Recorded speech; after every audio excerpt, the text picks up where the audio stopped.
Ingat po ang bawat isa sa atin. Iwasan nyo po yung magpaputok sa loob, no? So, dapat sa labas lang palagi.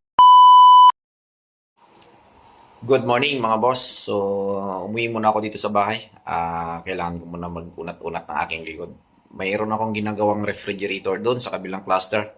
So, minomonitor ko po siya. Tapos ko na siyang ihinang. Nagkakarga na ako ng Freon. At ino-observe ko na lang kung maging okay na siya mamaya-maya, no? So, hoping na maging maayos na para may magamit naman yung aking kapitbahay para sa darating nilang Christmas season or yung tinatawag nilang Pasko at sa parating na December, New Year, bagong taon. So, nag-request sila sa akin at pinagbigyan ko. Ang ating labor dito ay presyong kapitbahay lamang, no? So, hindi tayo naniningil ng medyo mahal kasi nakakawa at pobre din naman sila at isa pa ay kakilala ko yung may-ari at dati kong foreman. So, kailangan kong trabahuin para magkaroon din sila ng sarili nilang refrigerator kasi nga bigay lang sa kanila yon tapos sira yung compressor, no? So, ang ginawa ko, replacement, new compressor.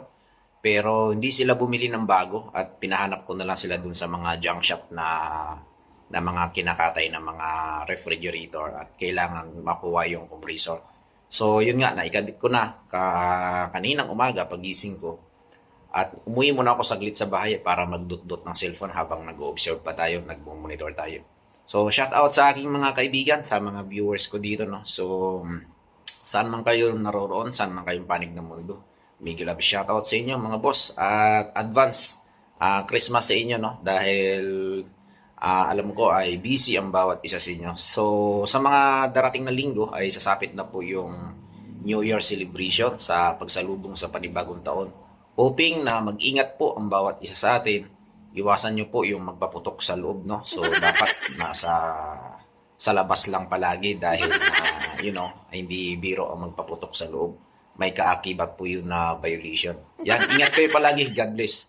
And advance Happy New Year sa inyong lahat.